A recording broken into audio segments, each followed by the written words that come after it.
ধানের জাদুঘর শুনতে অবাক লাগলেও বাংলাদেশে এটি প্রথম রাইস মিউজিয়াম, যেখানে সংরক্ষণ করে রাখা হয়েছে বিভিন্ন জাতের ধান। মিউজিয়ামে প্রদর্শিত হচ্ছে প্রাচীনকাল থেকে আধুনিক যুগ পর্যন্ত ধান রোপণ, কর্তন ও মাড়াইয়ের নানা সরঞ্জাম, ব্রিয়ে উদ্ভাবিত ধানের বিভিন্ন জাত ও প্রযুক্তি, ধানের রোগ, পোকামাকড় ও ক্ষতির নমুনা, ধানের উপজাত ও চাল থেকে তৈরি নানা খাদ্যপণ্য, ধান চাষে ব্যবহৃত আধুনিক যন্ত্রপাতির রেপ্লিকা। এই ভাতকে কেন্দ্র করে বা ধানকে কেন্দ্র করে যে সমস্ত ইতিহাস, ঐতিহ্য, সংস্কৃতি আমাদের আছে সেগুলোকে তুলে এনে এক ছাদের নিচে একটা প্রদর্শনী করাই এই রাইস মিউজিয়ামটার একটা উদ্দেশ্য। ধানের সঙ্গে জড়িয়ে আছে বাঙালির জীবন জীবিকা, ইতিহাস ও ঐতিহ্য।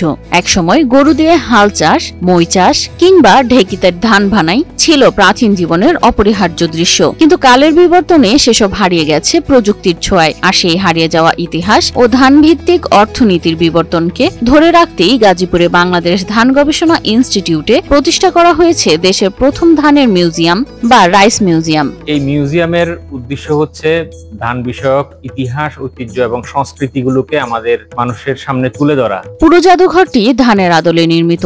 এখানে প্রবেশ করলেই দর্শনার্থীরা ধানের ইতিহাস, সংস্কৃতি আর আধুনিক প্রযুক্তির সমন্বয় দেখতে পান।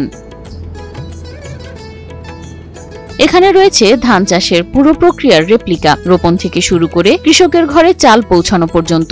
এখান থেকে তারা কিন্তু একটা ধারণা পেতে পারে যে আগের কৃষি কেমন ছিল। আগে আমরা গরু দিয়ে, লাঙল দিয়ে চাষ করতাম, মই দিতাম, তারপরে ম্যানুয়ালি আমরা ধানের চারা বপন করতাম, রোপণ করতাম। এখন সেই জিনিসটা মেশিনে হচ্ছে। হিরন আরও মিনারেল ওয়াটার মাত্র 50 পয়সায় প্রতি লিটার। 2018 সালে এই মিউজিয়াম স্থাপনের কাজ শুরু হয় এবং চলতি বছরের 12 মার্চ আনুষ্ঠানিক উদ্বোধন করা হয়। উদ্বোধনের পর থেকেই দেশি বিদেশি পর্যটক, গবেষক, শিক্ষক, শিক্ষার্থী ও কৃষকদের পদচারণায় মুখর হয়ে উঠেছে জাদুঘরটি। আমরা 2018 সালে একটা ছোট্ট কর্মসূচির মাধ্যমে এই কাজটা শুরু করি। বাংলাদেশ ধান গবেষণা ইনস্টিটিউটের সিনিয়র লিয়াজ অফিসার ও প্রকল্প পরিচালক আব্দুল মমিন বলেন, আগামী প্রজন্মের জন্য ধান ভিত্তিক ইতিহাস, গবেষণা ও উদ্ভাবিত প্রযুক্তি এখানে একসঙ্গে তুলে ধরা হয়েছে। ট্রাক্টর দিয়ে চাষ, তারপরে রাইস ট্রান্সপ্লান্টার দিয়ে চারা লাগানো, হারভেস্টার দিয়ে ধান কাটা, উইডার দিয়ে উইডিং, এই ধরনের সমস্ত যন্ত্রপাতির একটা সমাহার এখানে আছে।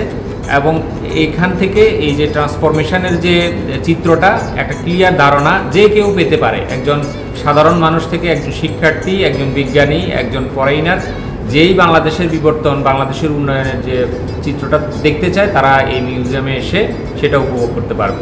প্রতি বছর লাখো দর্শনার্থীর পদচারণায় এখন প্রাণবন্ত এ জাদুঘর। ধানের ইতিহাস, ব্রির অগ্রগতি এবং কৃষি উদ্ভাবন দেখতে তাই ভিড় জমাচ্ছেন দেশি বিদেশি মানুষ।